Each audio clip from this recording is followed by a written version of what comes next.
Welcome back to Network Africa. Reactions have continued trailing the actions of the Senate on their rejection of the Gender and Equal Opportunities Bill, which seeks to eliminate all forms of discrimination against women. Some lawmakers were against the bill, saying it contravenes some sections of the 1999 Constitution. Our correspondent, Linda Akigbe, tells us more. On Tuesday, March 15th, federal lawmakers in this chamber rejected the Gender and Equal Opportunities Bill. Now, this bill primarily seeks to promote the advancement and development of all persons and eliminate all forms of discrimination against women. This is the first bill to be thrown out by the 8th Senate. Before the bill was thrown out, it provoked a passionate debate from lawmakers for and against the bill. As recognized by the Constitution. But passion was not enough to save the bill. Those in favor that the bill be read the second time say aye. Those against say nay. The nays have it.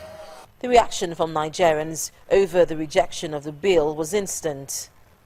Social media was awash with opinions on the matter, with many Nigerians criticizing the Senate for throwing out the bill.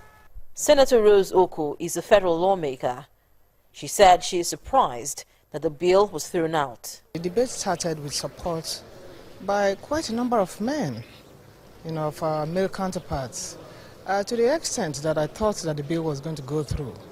And the women made contributions much later to support the bill. Unfortunately, later contributions sort of killed the bill. One of the arguments by some of the lawmakers who opposed the bill was that some sections of the bill violate the 1999 Constitution. For the bill to provide that a widow shall automatically become the guardian and custodian of her children is in conflict with the Nigerian Constitution. But a lawyer who spoke to Channels Television disagrees. I think it's a misapplication of words. I don't think he intended to say that it was a breach of the Constitution. Rather, in the context of what he said and who said it, he probably wanted to say that it was a breach of the Sharia code.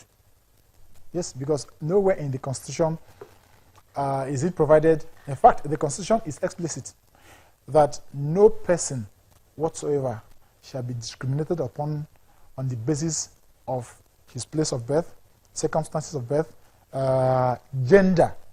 The Gender and Equal Opportunities Bill was designed to, among other things, adopt temporary special measures to eliminate discrimination, modification of socio-cultural practices, elimination of discrimination in education, elimination of discrimination in employment, and elimination of discrimination on grounds of marital status.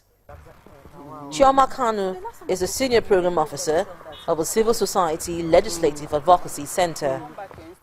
She believes that Nigeria has much to gain from the passage of this bill. Even if they throw it out now, we will still bring it back. We will keep bringing it back until they do something, until they sign it into law.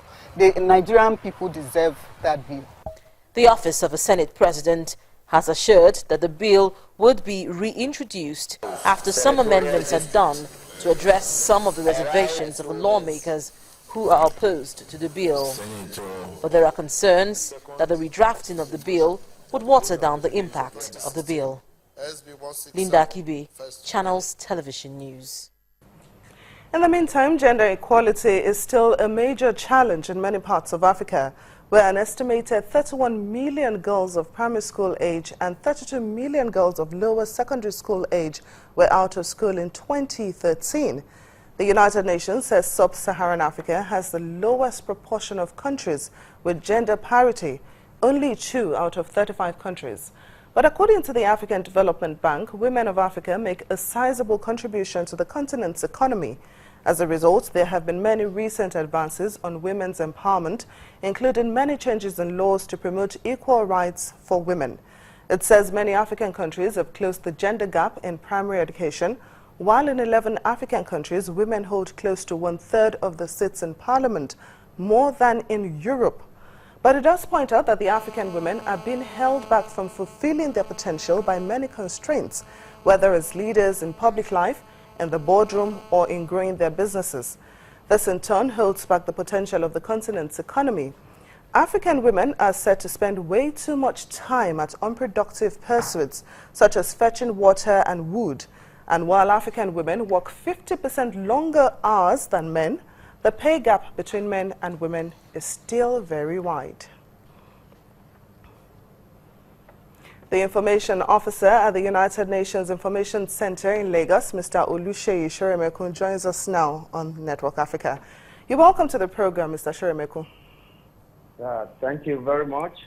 Now, gender equality is one of the Sustainable Development Goals, but that goal has suffered a setback here in Nigeria. How does the United Nations feel about this? As you have rightly mentioned, the gender equality is a major pillar of United Nations interventions all over the world. Even before we start talking about the Sustainable Development Goals, gender equality is the goal number 5.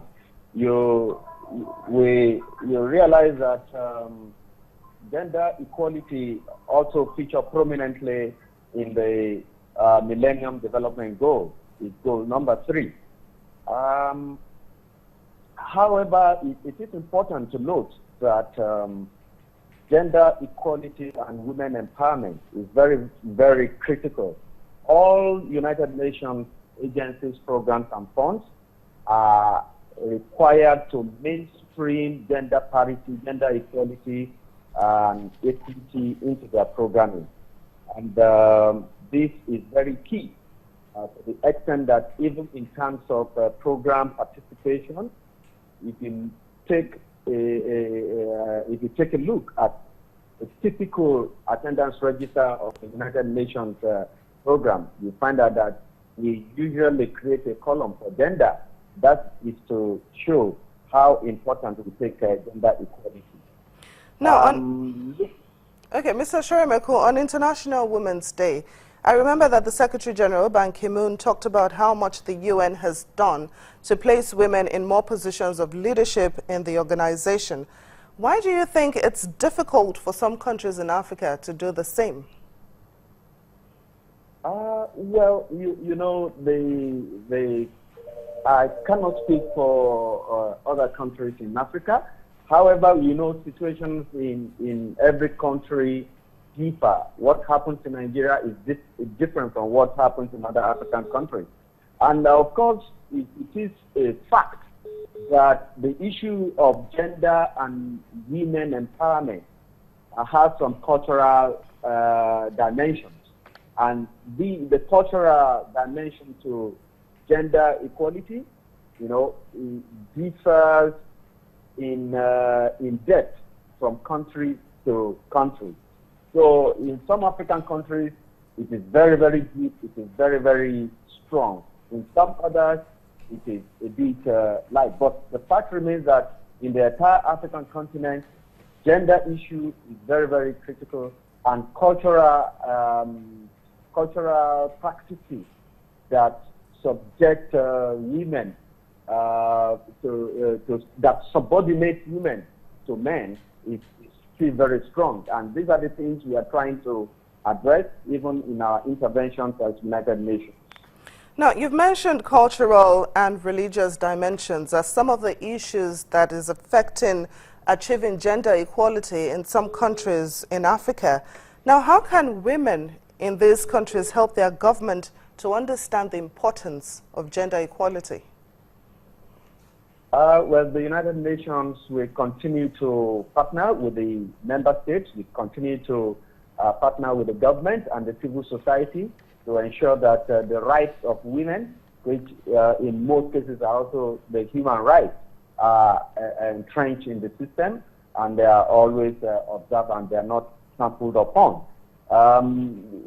It will be a gradual process. We've been on it and we continue to be on it. But it cannot be done alone, and as you well know, the United Nations cannot address this independent of the government, and we cannot also address this independent of the communities and the civil society. And that is the main reason why we forge a very strong partnership and collaboration with these two very key pillars of the society in our programming. Mr. Oluseyi Sorimokun, thank you so much for joining us on Network Africa. Now, still to come on the program, Malawi uses drones to improve HIV services for babies. Please stay with us for details.